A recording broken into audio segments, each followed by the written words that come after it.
Hello, Sterile Processing University presents Issues and Challenges in Sterile Processing, a podcast conversation. I'm your host, Jason Morosi, Senior Educator for Sterile Processing University. And I'm Nancy Chobin, the President of Sterile Processing University.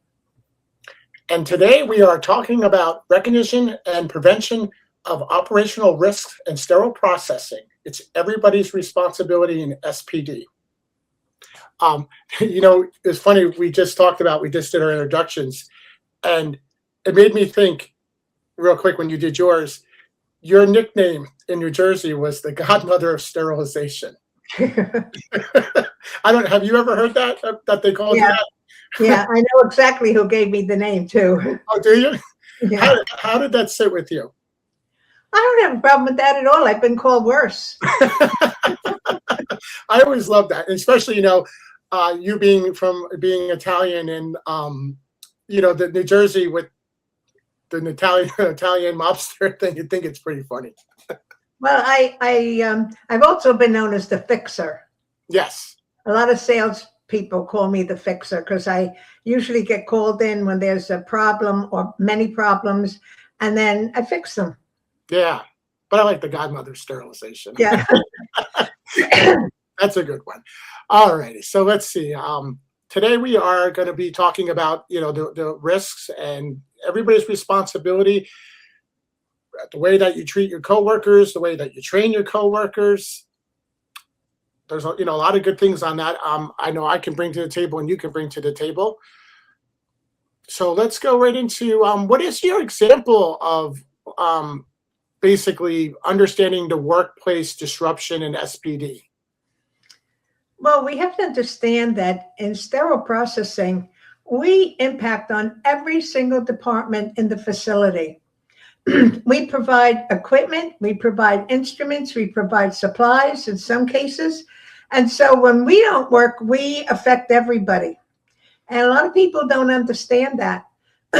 You cannot operate a sterile processing department unless you have knowledgeable people.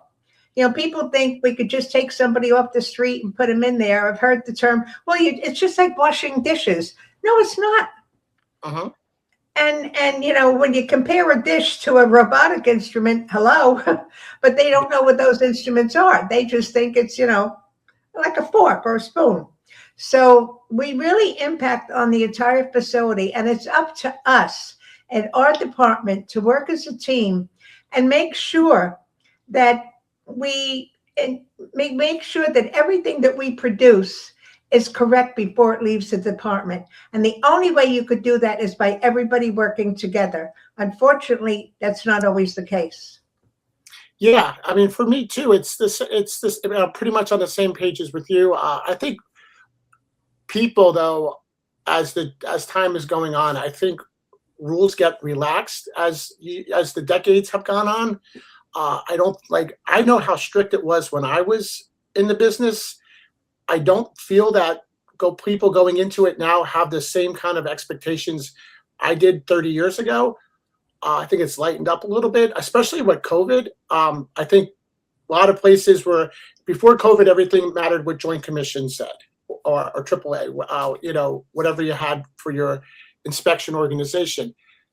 Nowadays, it's like, well, let's just we don't care about getting caught. We'll just fix it after we get the report. And I again, kind of what our example is that when you know something is wrong, you really need to step up and do it, or do the right thing, or speak up, or help, whoever needs help.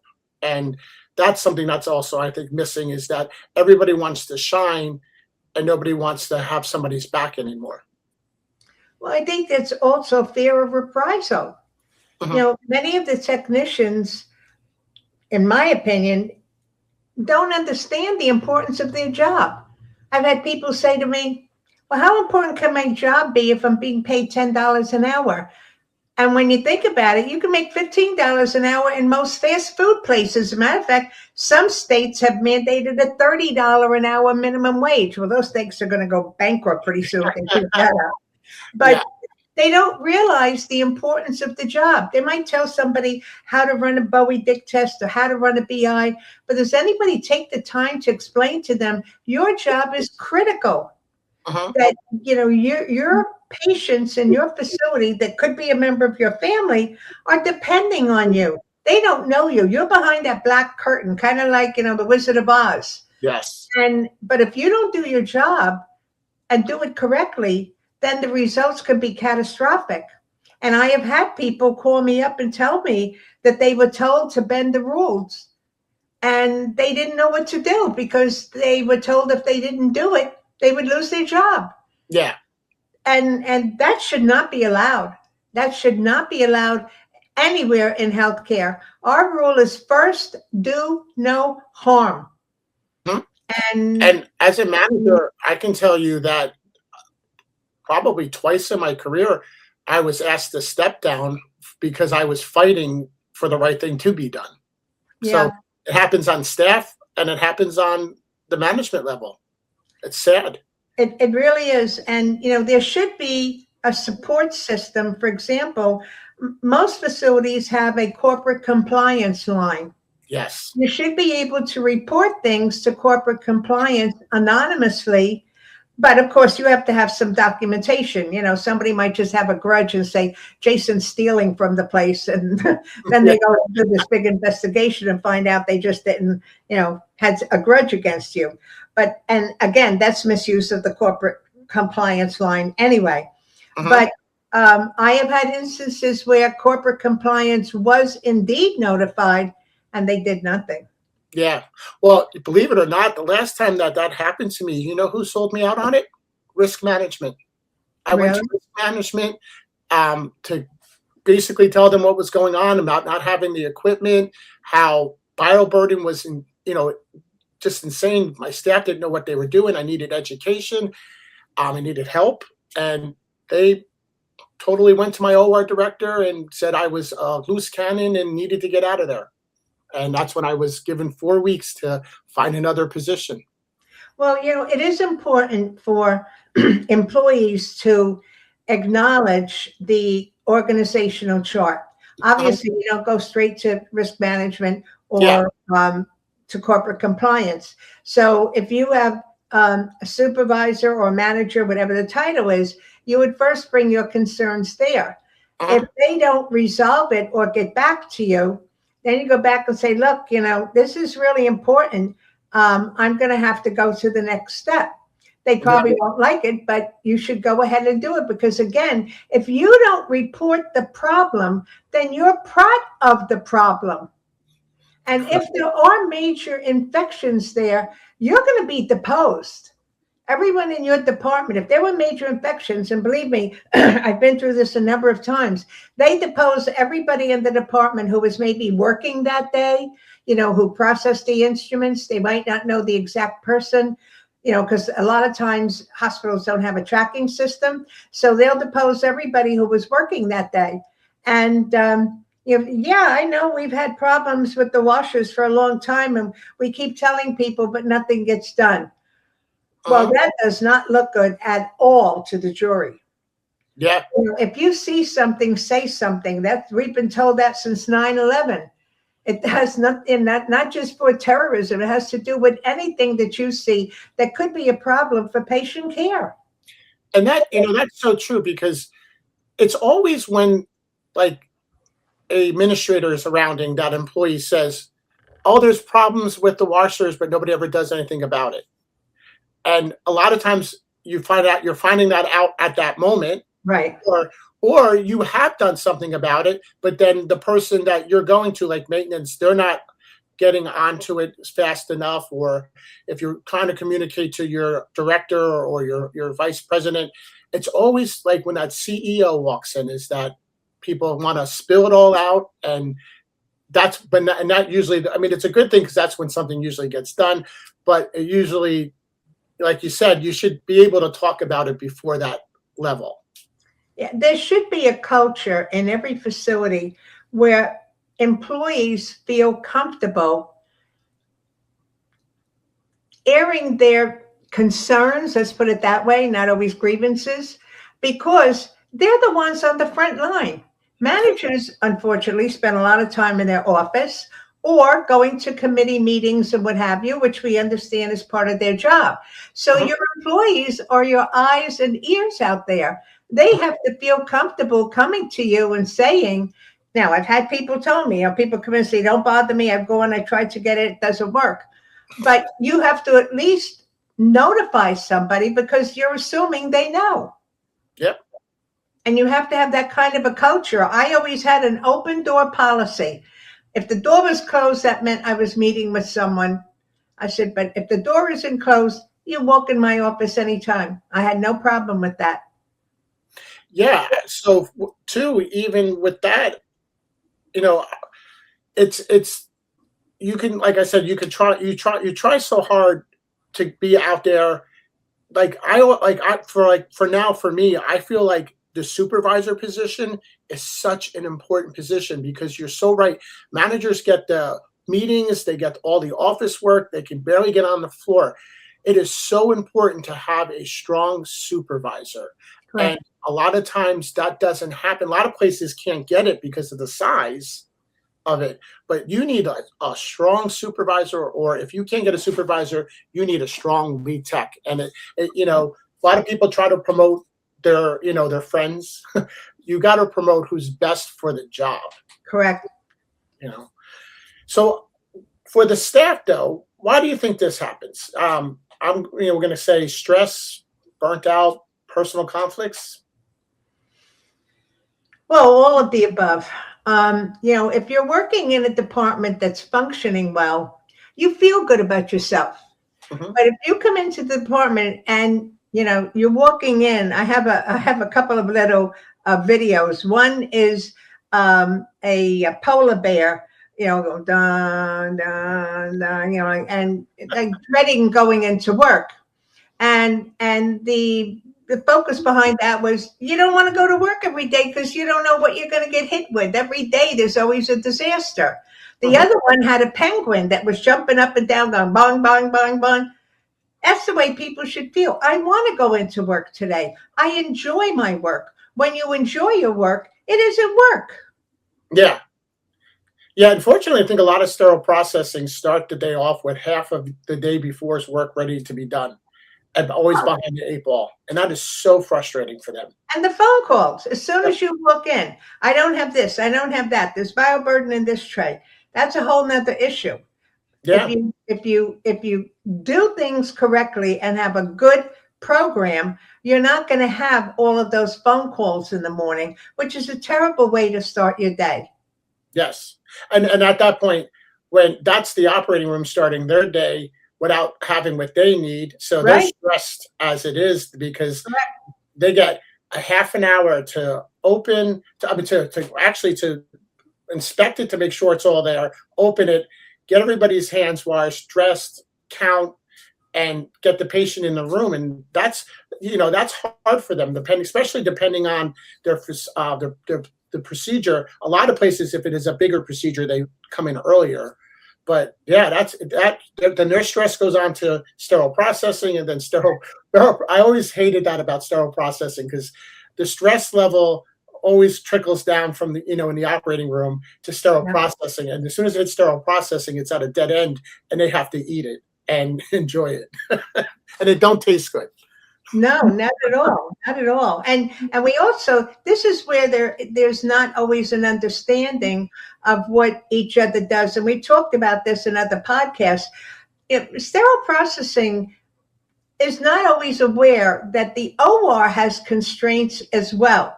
Uh-huh. They have to come up, they are under pressure to turn over those rooms, in many cases, in a specified amount of time, because time is money in the operating room. And every Yeah. minute that they don't do surgery is money that they're losing. Uh-huh. So they are under pressure to get that case started and get that room turned over so they could do the next case. It also ticks off the surgeons because they've got their day plan. Maybe they have office visits later in the day. And if they get hung up in surgery, it's going to impact on that. So we have to understand how we impact on each other. Yeah. That's really important. And I think too, some on the sterile processing side, they need to be taught too, because of the operating room. Every patient is different. Yes, the procedure's name is the same, but somebody could take 20 minutes in a gallbladder, and then the next one could take an hour and a half. Yeah. And it's hard for the sterile processing people that when they're turning over to get that, concept, because they're not taught that. I was never told that in sterile processing. I didn't learn that until I was in the operating room. And there's also times where we have to pivot. The operating room will call down and say, we have a red blanket coming in. We have to do a AAA right away. We need this, this, and this. Now, they may have a case card system, which a lot of facilities do have emergency case cards, but not in every case do they have everything they need there, because they never know who the surgeon's going to be. You have multiple surgeons that could do that surgery. So there's always going to be stuff that has to be added. So now they're going to call down, I need this, this, this, and this stat. And everybody has to run and find it and get it up to them. Yeah. So this is, again, where we have to understand the nature of what they do, but they also have to understand the nature of the work we do. When we have 2 washers that are down, do we bother to tell them? Yeah. They're not Karnak that they're just going to know, oh, they have 2 washers down. I always inform the OR, look, I'm sorry to tell you this. We have 2 washers down. We have a sterilizer that's down, whatever the problem is, and how we're going to work around it. We're going to give all of your 2 follows, priority or whatever we have worked out, so we had the least amount of impact on the operating room. But you have to keep them informed too, just like they would have to call us and inform us of what their emergency is. Yeah, and I was always, as soon as equipment goes down, it's like phone call to the operating room on my end.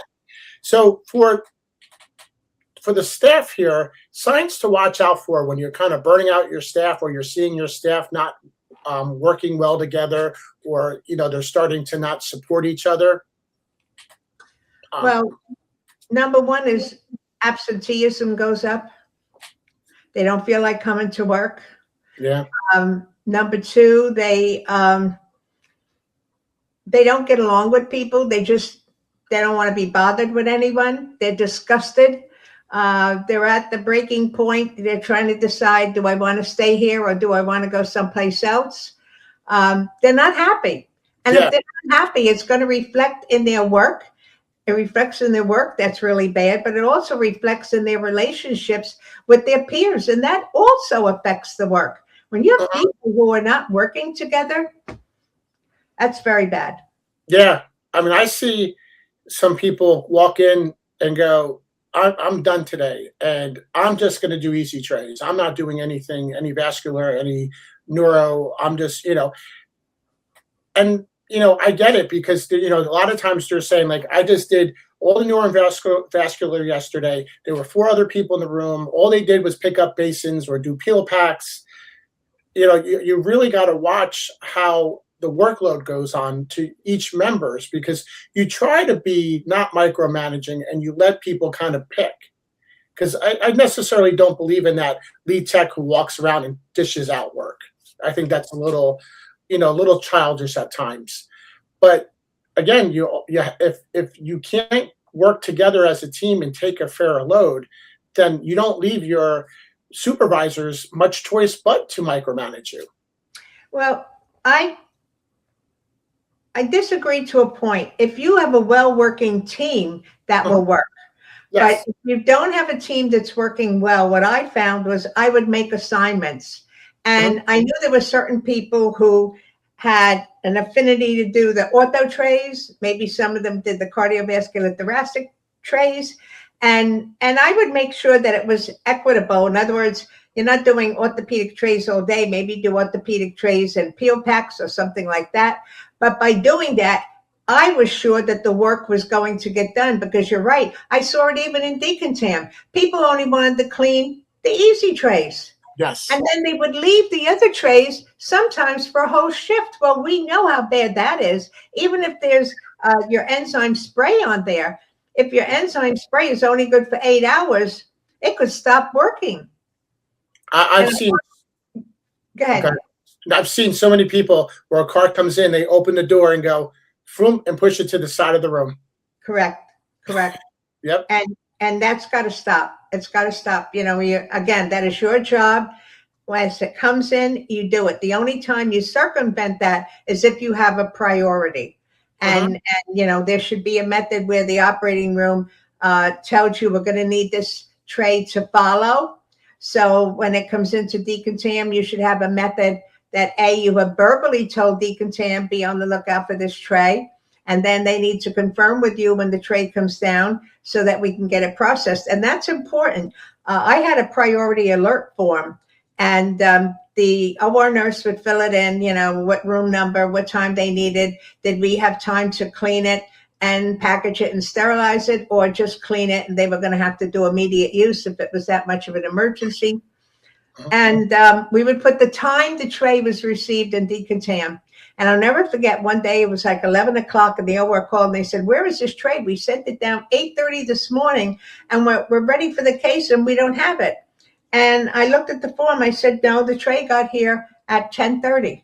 No, it didn't. We gave it to the orderly and he brought it down. I said, I think you need to check with him. I said, this tray arrived at 10:30. So there again, you had a situation where they thought someone had brought it and that we had enough time to process it, but it wasn't delivered until 10:30. So we then had we're not going to circumvent our process. So we said, look, we'll get it cleaned according to the instructions for use. We'll send it back up, and then you're going to have to do immediate use, which is what happened, unfortunately. But that was not on our end. But that's why you need good documentation as well. Now, we have the issue where sterile processing a lot of times doesn't get any kind of compensation for training. And it really does bother this, the senior staff, because they come in, they're trying to do their work, plus they're trying to help train new people. But then there's a lot of resentment because they have to do it. And they know that the peri-op services always seems to get, the extra money for training. I know that, right? So when that happens, I think people, when they're training, they don't seem to give the time and attention they really should give. They don't support the new people like they should when they're frustrated. And I think it's really important when you have staff, especially if you have a high turnover and people are constantly being hired and your staff have to constantly training, you've got to give them something. And that's interesting because I've never heard of that, Jason. In my 43 years of doing sterile processing, I've never heard, or at least personally seen, where someone who was training someone got additional salary. Because first of all, their productivity is down because they're training somebody else. So it's already costing the hospital more money. Yeah. And it's not like they're doing more work. They're actually doing less work because they have to take the time to show the person. But the important thing with that is, who are you using to be the preceptor?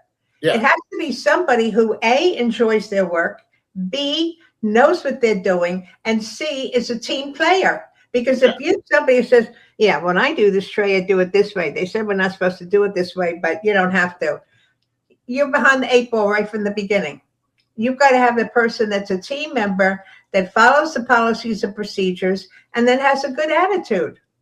Yeah.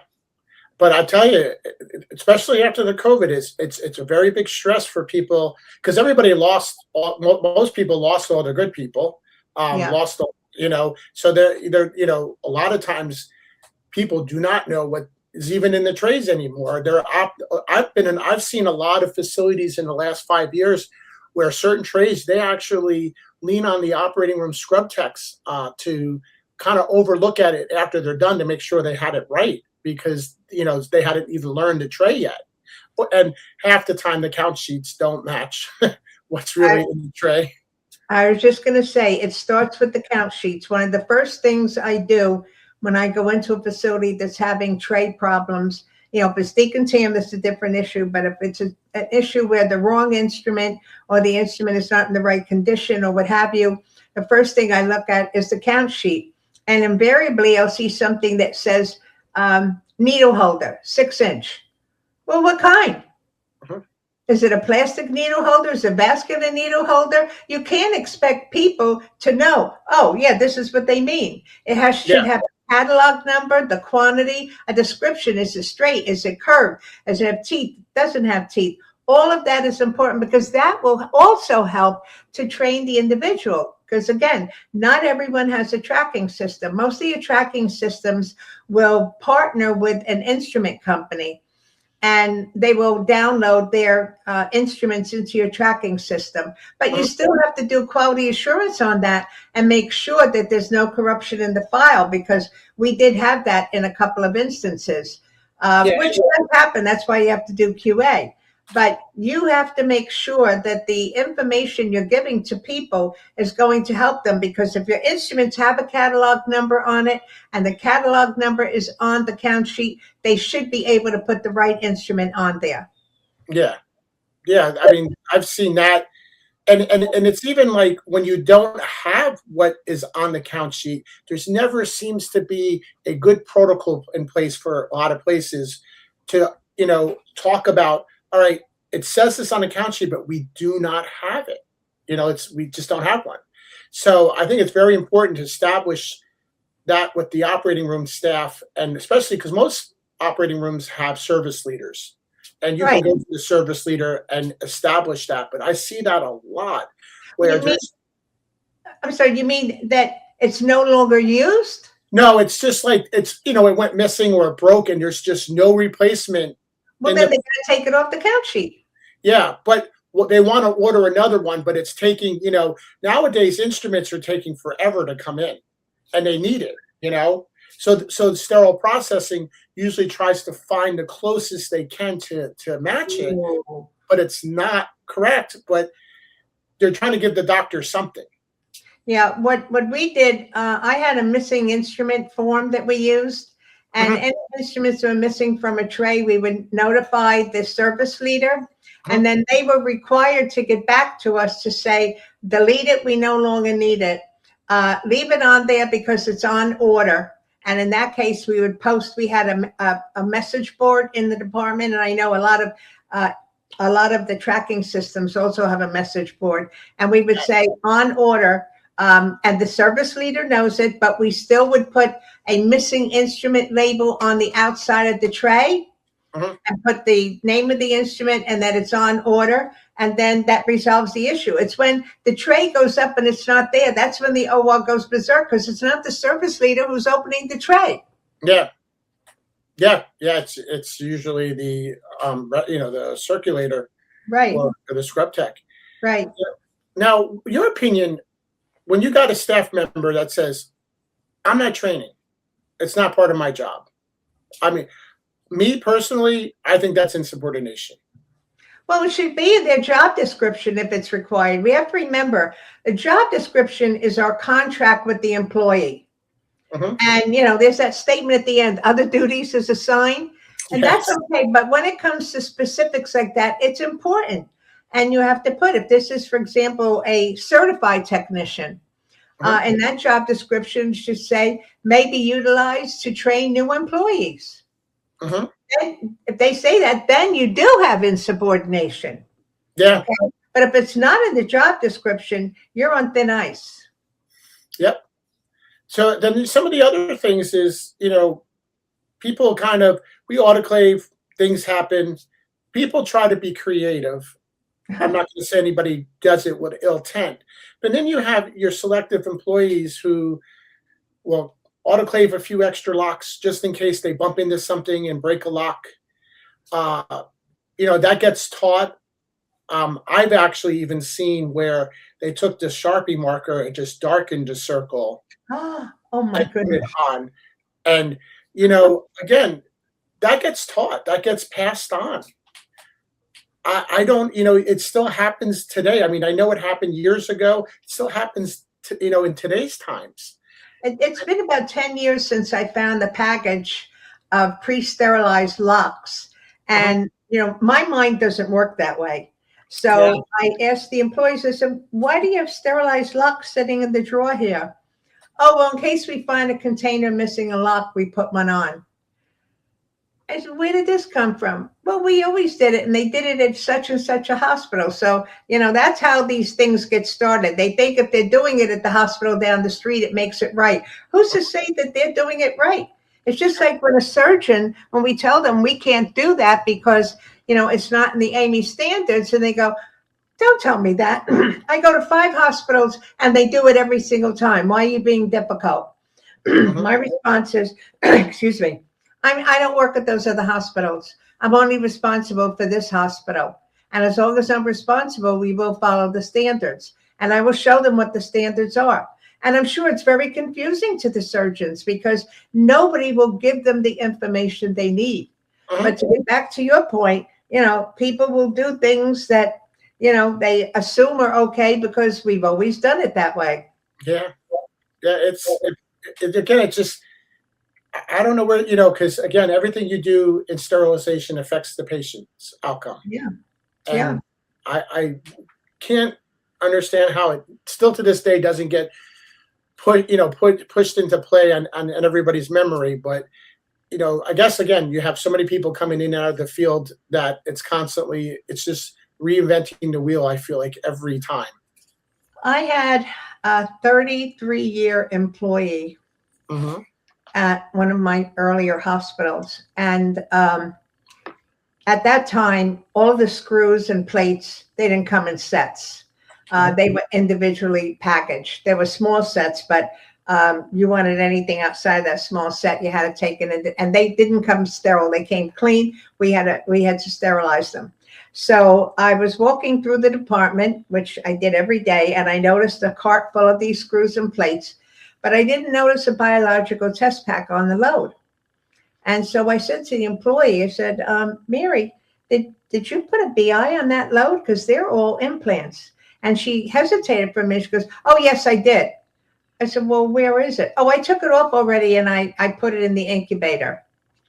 So I said, okay. But, my gut always tells me something is right or something is wrong. So I went back to my office and I asked the supervisor to bring me in the biological record book. And she brought me in the book and there was nothing recorded. So I said to her, I said, ask the employee to come back in. And she, oh, I forgot to write it down. I'll write it down right now. So in front of me, she wrote down what she did. Uh-huh. Now, I'm still thinking something just tells me this is not correct. So I had the supervisor bring me in. We had a syringe container on the counter where we would put well, at that time, we didn't even have bloodborne pathogens. We had like a covered pail, and we would put the used BIs in there. I had her bring it to me, and I put some wrappers down on the floor. And I took the time to go through every single BI that was in there. And I found one from the day before that had been read, and the date and the sterilizer number were changed. So I took that BI out and I called the employee back in, but this was a union environment, so I had to call the union rep in. Uh-huh. And I asked her, I said, did you change the information on the vial? Which she denied. We went back and forth. I said, I counted all the BIs. There was none for today. This was modified. She refused to say that she did it. So I went to HR. We wrote up a suspension. And if she would acknowledge that she did the mistake, she would just get a suspension. But if she refused to acknowledge it, we got her for falsification of records in addition to endangering the life of a patient, and she would be terminated. Uh-huh. Even her union rep said, they're giving you an opportunity to save your job. Admit what you did. I mean, even he could see that she did it. She refused to acknowledge what she did, and she was terminated. A 33-year employee. Now, a lot of people don't understand how important this is. If you make a mistake, own up to it. Yeah. You might get written up. You might get a 1-day suspension. That's how we learn, depending on the severity of it. But own up to it, because covering it up is 10 times worse. Yep. And, this is a great intro to the the long-term employee thing, it's very important to point out that just because you're a new sterile processing tech doesn't mean that you don't matter or you don't fit into the puzzle of the department. You're still a huge part of it. Long-term people usually think that they start to think they're irreplaceable and that they've been there for a long time. It's a great thing. And then, your senior leadership usually comes in and congratulates them for their longevity, but not having a clue that they're the ones on a day-to-day basis that have been there with some of their coworkers for a very long time, and they're, I don't want to work with this one. I'm not going to do decontam with this one, or I don't want to do their trace if that person's a decontam because they're always come out dirty. I've heard it all. A lot of times when you start to build these relationships and friendships, and then they have a falling out, and then you still have to even romantic ones I've seen. They fall out, and then they're still stuck working together for another 5-10 years. Well, but I think in situations like that, that's the tail wagging the dog. Uh-huh. Who's in charge there? Yeah. The manager. And if I assign you to work with Mary today, I don't care if you like her or not. I always tell my employees, leave your attitudes at the door. In here, we all work together. Uh-huh. And, I shouldn't have to look at the schedule and say, oh, I can't put this one with this one because they don't like each other. That's tying my hands. Uh-huh.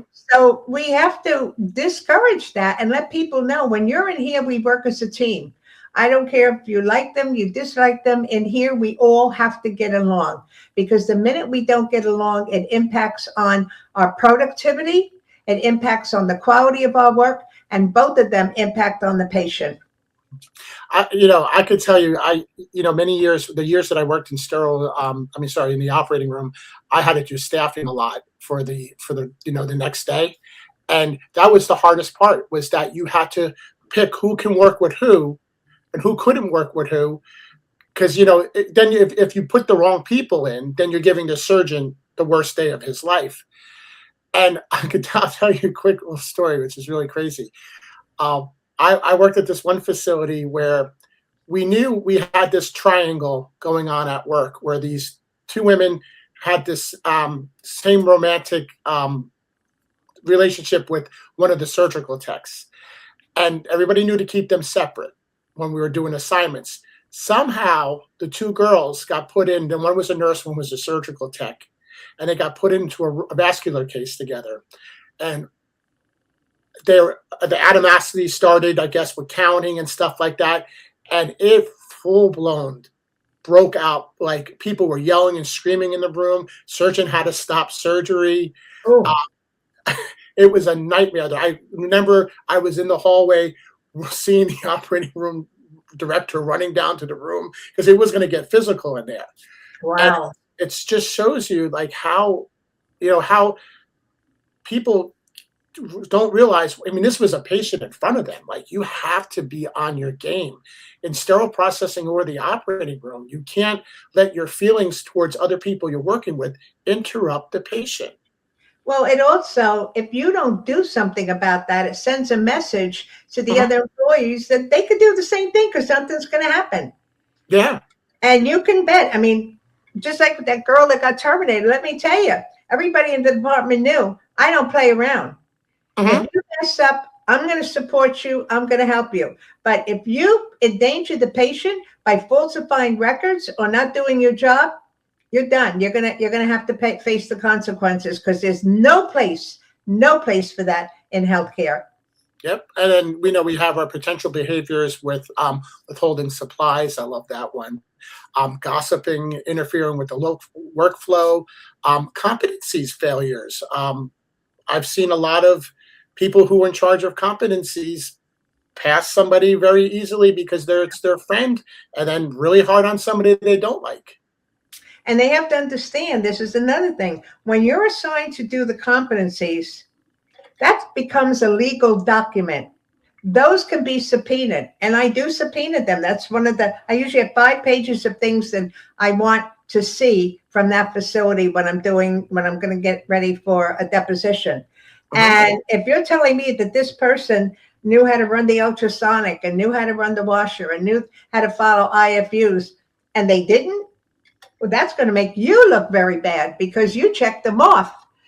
And if you checked them off, that means that you saw them do it and you attested that they did it correctly. Uh-huh. So you're at fault, number one. And number two, the employee is at fault because the employee should have known better. And they didn't do it anyway. Give us a, because I don't know if our listeners really know, because we kind of just jumped into this, which is a very good thing. Give them a brief thing about what you're talking about as you get as a character witness for lawsuits. I don't think a lot of sterile processing people know that courts hire somebody like you to help, the lawyers fight the case. Jason, there's so much involved with that. Why don't we do a podcast on that? I have one called Liability in Sterile Processing. Okay. And people need to understand that, the lawsuit can sue all the way down to the technician. And I have been involved with 3 lawsuits where I consulted that the technicians were deposed and were included in the lawsuit. Uh-huh. So, most of these get settled out of court. Because, when they go to trial and they see the jury is presented with all the things they did wrong, they'll probably pay out 10 times more if it goes to trial than they would if they settle. But there's so much involved there. I think that would be an excellent one because most of the sterile processing technicians don't realize it. They've never seen it. They've never heard it. They think they're isolated. It's never going to happen. Correct. Don't bet on it. I'll do the episode as long as we call it Judge Nancy. that would be great. Okay, prevention and management. Let's see, awareness and conflicts. Clear competency standards, fair evaluations for everyone, open communication. Again, the competencies. It's so important. It's so important that one gets done after the 90 days. Correct. And then one followed up at the end of the year. Well, the competencies have to be done every year. They have to be done anytime you have new equipment, new detergents, chemicals, or what have you. Anything that's going to make a major change in their practice. It's really important that you do that. Now, when it comes to giving up performance appraisals, it bothers me that people don't find out until they get their performance appraisal that they haven't been doing a good job. Well, people should be getting some kind of feedback throughout the year. Even if it's just, Mary, you did a great job last week. I heard you helped the OR. They had extra trays and you got them done for them. Nobody wants to go in, even on the 90-day one, if this is a new employee. They don't want to find out, well, we're not going to offer you the job because you didn't do well on your competency assessment. Well, why didn't somebody tell me this? What am I doing wrong? I don't even know what I did wrong. This really is a real bad mark on the department if you do something like that. There has to be constant feedback to the employee. Also, if you don't provide that feedback and that employee is terminated and they don't know why, there could be grounds for an unfair dismissal. Yep. And that could be grounds for a lawsuit as well. So all of these things have ramifications, and technicians, fortunately, don't get involved in a lot of this, but they need to understand why things have to be done a certain way. Uh-huh. Well, yeah. I mean, also, I have to say, there's an opportunity here with managers versus staff, where having, even if you're disagreeing with each other, you always bring in a third person to observe the conversations, but to still work with each other and try. I saw many employees have their wall up from the very beginning and go, I'm just going to go to HR. I'm just going to go to HR. And they always go to HR without talking to the manager. And I think that's what you were what you were saying about how, the employee doesn't know they're not doing a bad job until the to their, to the end of the year when they do the appraisal, because the managers get scared to confront that employee, and they take it out. They do it when they're doing the end of the year evaluation. And I think, again, like, if that you're in that situation, you got to really, I mean, HR should be bringing everybody in together and trying to break that, because there should be a manager and a staff person should be always be able to speak to each other, Right. without having the animosity, because that's, it's a workplace, it's a professional environment. But I do think that's what happens a lot of times, is that there's the employees who run to HR a lot. That's where the manager gets fear to talk to them. Yeah. Well, again, it's the environment that's created by the manager. You Yeah. know, I always made sure that my staff understood that I had their back. Uh-huh. I would always be there to support them, but they also understand, and I've had employees tell me that. They said she's very tough, but she's 100% fair. Uh-huh. And you have to have that balance. When it counts, I can't cover for you, if you made a dramatic mistake, because if I let it slide because you're my favorite, which is how the staff would interpret it, lead technician, then everybody else in the department says favoritism. I do something wrong, I get written up. This person does something wrong, nothing happens to them. That's the worst thing you could do. You have to be fair with everybody. You say, look, I'm sorry. I know you made a mistake. I know it was an honest mistake, but I'm going to have to write it up. We have it on the record. And yes, they will be upset over it, but that's the way it has to be. You cannot show favoritism. Yeah, I can tell you, in my career, I actually had a best friend for a long time that I hired that I had to actually terminate. Wow. It ruined, our friendship. And after that, I really, didn't want to do that. I really stopped trying to help friends and getting jobs working with me. I'd always be happy to get them with somebody else. But yeah, I mean, it's tough. And I had to bite the bullet. I had to do it. I had to pick, it's my profession, it's my job, it's my duty to protect the patients. I had to make sure the right thing was done. Well, there's also another issue at one of the hospitals I worked at. We had about 6 people from the same family. There were, it's a very large family. There were cousins, aunts, uncles, and what have you. Some of them were being supervised By each other? by another member of the family on the same shift, but because they had different names, it wasn't discovered. And let me tell you, you want to talk about a nightmare. It was a nightmare. We had people who were going home at night and going to sleep and coming back in the morning, and nobody accounted for them because they had somebody in the department to cover for them. They didn't check in, they didn't check out. And this went on for a long time until we discovered it. And then we put cameras on and were able to determine how much time these people were literally stealing from the hospital. Yeah, I definitely believe in that.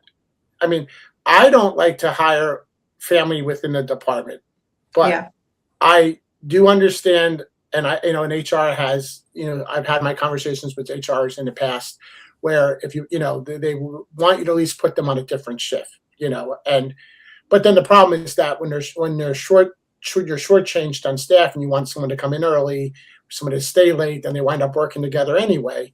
Yeah.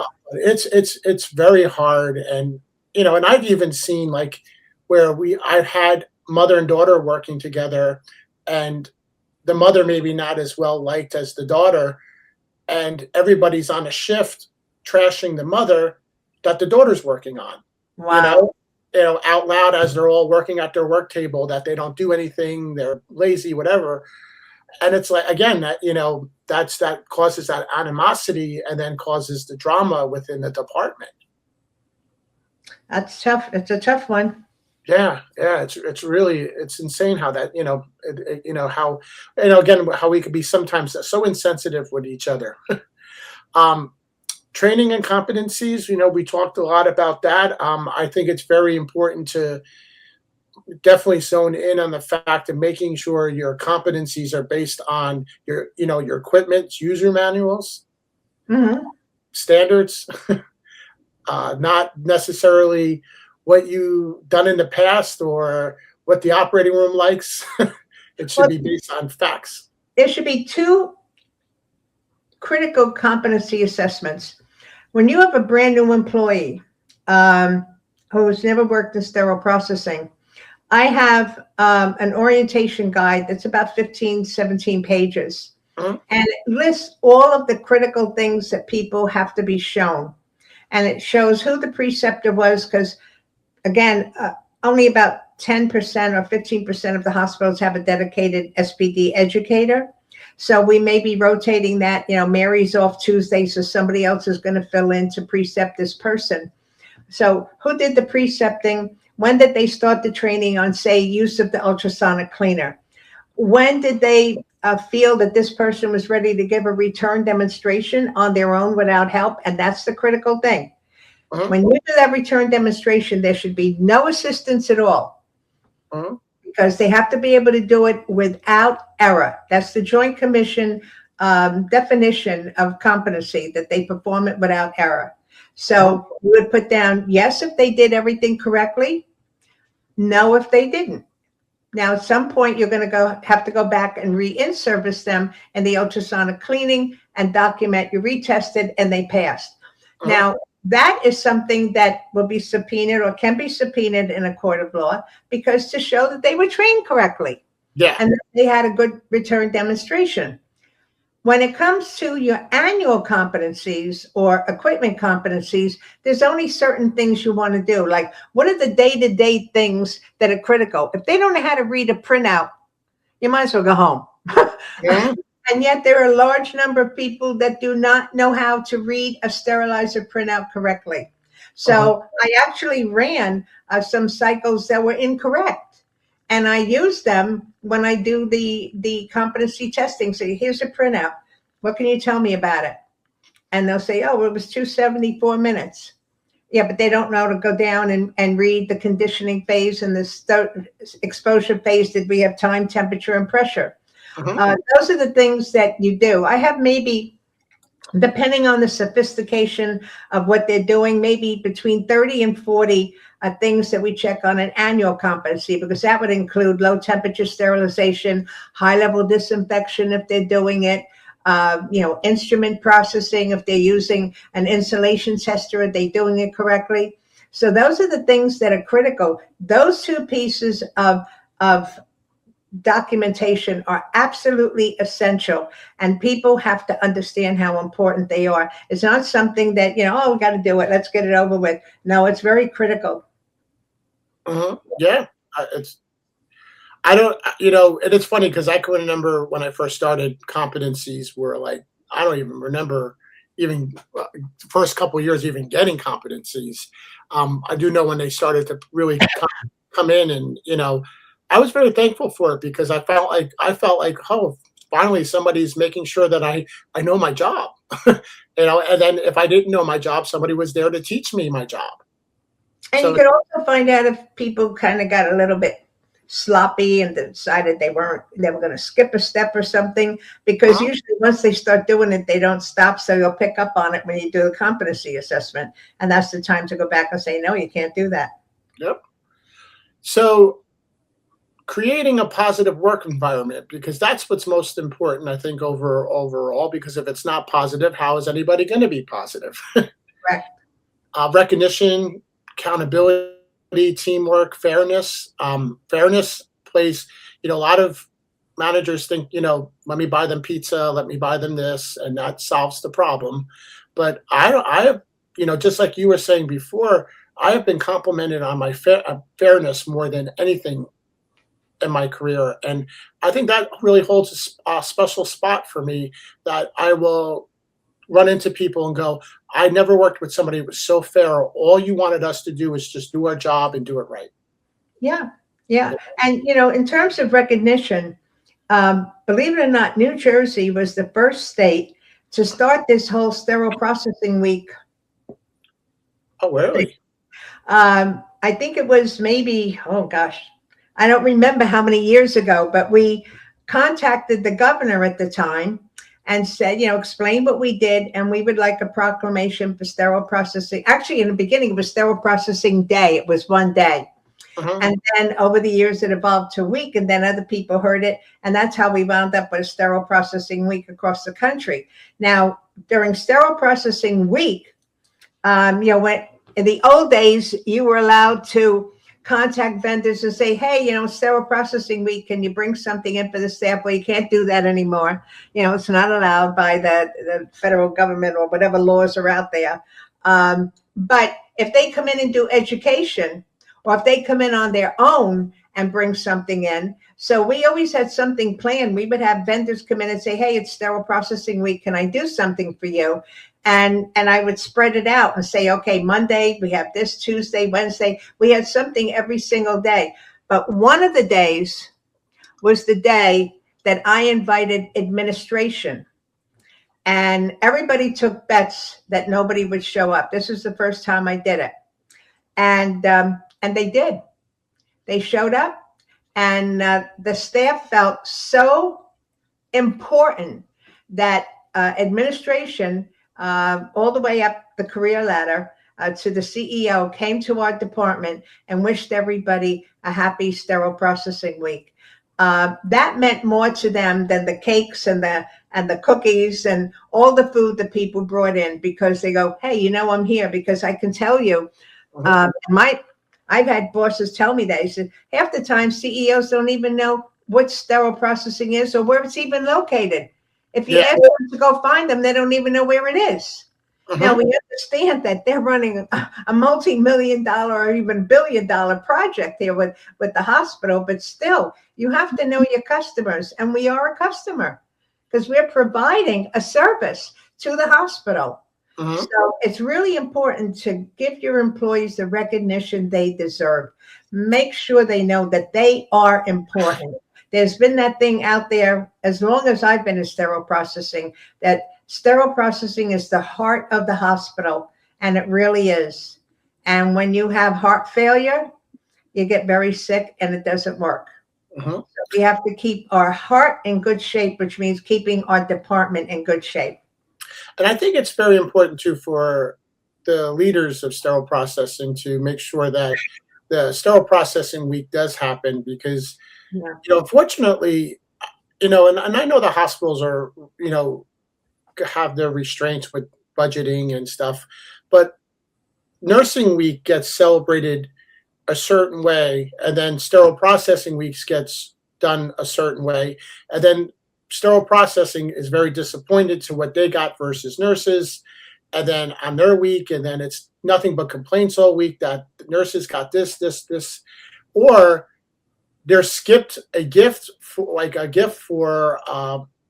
sterile processing week, and they're given whatever is given on nursing day, and you're going, here's it's nursing day, here's your gift, and these people are like, I'm not a nurse, I'm a sterile processing person, And it takes time to do that. I mean, there are organizations, I'm not sure, I won't say, I think HSPA does have things that you can purchase for sterile processing week. They contract with somebody.